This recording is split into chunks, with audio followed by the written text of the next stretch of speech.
बिहार में नीट छात्रा की मौत के मामले में आज वैशाली की राजनीति में भूचाल आ गया है। वैशाली के चर्चित नेता अभय चौधरी ने आज हाथों पर काली पट्टी बांधकर प्रेस कॉन्फ्रेंस की और सरकार के खिलाफ मोर्चा खोल दिया है। अभय चौधरी ने साफ लफ्जों में कहा कि पुलिस जिसे आत्महत्या बता रही है वो असल में एक बड़ी साजिश है। उन्होंने आरोप लगाया कि केस को सीबीआई को सौंपना सिर्फ मामले को दबाने का एक तरीका है। चौधरी ने सरकार और प्रशासन को ललकारते हुए कहा, क्या बिहार का प्रशासन इतना लाचार है कि उसे बाहरी एजेंसी की जरूरत पड़ गई? प्रेस कॉन्फ्रेंस के दौरान अभय चौधरी ने सबसे बड़ा ऐलान करते हुए कहा कि अगर इस मामले में जल्द इंसाफ नहीं मिला और असली गुनहगार नहीं पकड़े गए तो वे सड़क पर उतरकर अपनी गिरफ्तारी भी देंगे। उन्होंने कहा कि न्याय के लिए वे जेल जाने से भी पीछे नहीं हटेंगे। काली पट्टी बांधकर किया गया उनका ये विरोध प्रदर्शन अब पूरे बिहार में चर्चा का विषय बन गया है। क्या प्रशासन अभय चौधरी की इस चुनौती को स्वीकार करेगा या ये मामला सीबीआई की फाइलों में दबकर रह जाएगा? हम पल पल की खबर आप तक पहुंचाते रहेंगे। फास्ट न्यूज 24 के लिए वैशाली से मैं मोहम्मद जहांगीर। आप काला पट्टी लगाकर प्रेस वार्ता का आयोजन किए हैं,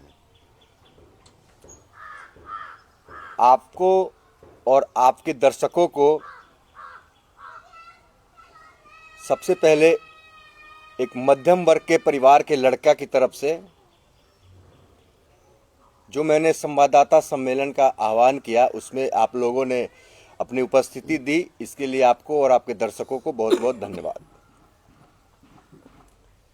और बात की आपने इस काले पट्टी की, तो ये काला पट्टी मैंने इसलिए बांधा हुआ है कि इस देश में इस बिहार में हमारे नेता प्रतिपक्ष तेजस्वी यादव जी ने कल सोशल अपने मीडिया के जरिए ये जानकारी दी है कि किस तरह का से नीट छात्रा के दुष्कर्म के और हत्या के उत्भेदन की बजाय बिहार सरकार ने केस को सीबीआई को सौंपने का निर्णय लेकर किस तरह से साबित कर दिया कि उनकी एसआईटी से लेकर उनके बिहार का सारा प्रशासनिक ढांचा व्यवस्था भ्रष्ट, बिका हुआ, अनप्रोफेशनल और एक हत्या और बलात्कार जैसे केस को भी नहीं सुलझा सकता।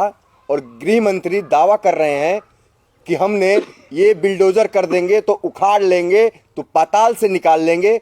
इस तरह की बातों से मध्यम वर्गीय परिवार को वो क्या देना चाहते हैं, इसलिए ये काला पट्टी बांधा हूं।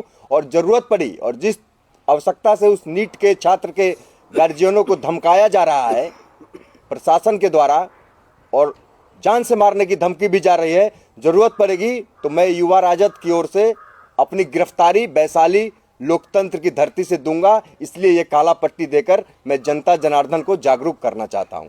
तो क्या लग रहा है आपको कि मतलब यहाँ के प्रशासन मतलब उस सक्षम नहीं है इस केस को हैंडल करने के लिए?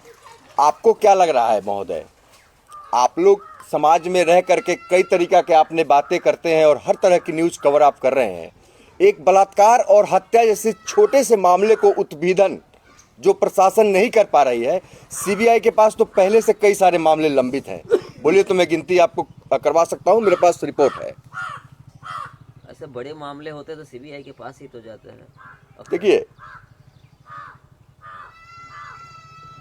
बहुत अच्छा आपका सवाल है। बड़े मामले सीबीआई के पास ही जाते हैं, लेकिन पटना में पहले भी इससे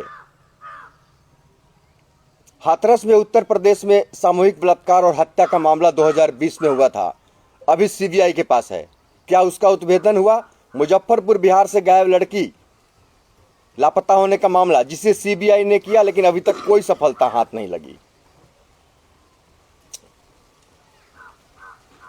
संदेश खाली पश्चिम बंगाल यौन शोषण और भूमि हड़प्पन मामला 2024 कलकत्ता उच्च न्यायालय के संदेश खाली से महिलाओं के साथ वर्षों से चल रहा यौन शोषण, अभी तक सीबीआई को कुछ भी नहीं लगा। पश्चिम बंगाल चुनाव के बाद की हिंसा 2021-22 सीबीआई के पास चार्जशीट लंबित, अभी तक कोई सुनवाई नहीं। ये क्या सीबीआई है? इस सीबीआई का मतलब प्रत्यक्ष रूप से एक मध्यम वर्गीय परिवार को तकनीकी रूप से इस केस से दूर करने की साजिश है, ताकि मध्यम वर्गीय परिवार अपने बाल बच्चों को पालन पोषण ना करके दिल्ली जाने की ओर कहां से केस लड़ पाएगा? आप बताइए। क्या चाहते हैं आप सरकार से, क्या मांग? हम ये चाहते हैं कि नेताओं के भ्रष्टाचार के मामले में तो हमारे नेता आदरणीय तेजस्वी यादव जी ने खुलकर कहा कि सीबीआई और जितनी भी जांच एजेंसियां हैं वो सारी तोता का रूप अदा कर रही हैं, तोता बन चुकी हैं। तो कैसे आप लोग मानते हैं कि जब जो इतने बड़े बड़े विपक्ष के नेता जहां लगे हैं और वहां सीबीआई तोता का रोल अदा कर रही है, तो इस मामले को भी तोते के अंडर में दे दिया गया है, ताकि एक मध्यम वर्गीय परिवार अपने बच्चों को पढ़ाने से भी अब नारी शिक्षा को भी ये बहुत बड़ा झटका लग रहा है। अच्छा, अगर बिहार सरकार के बिहार की प्रशासनिक व्यवस्था इस पे काम करती तो भी तो इल्जाम लग सकता था कि इसमें मतलब पक्षपात किया जा रहा है। एसआईटी की गठन जो की गई, एसआईटी के गठन के बाद फॉरेंसिक रिपोर्ट आई, पोस्टमार्टम की रिपोर्ट आ गई। आप लोग सुने होंगे कि शुक्राणु के कुछ हिस्से अंगवस्त्र पे मिले।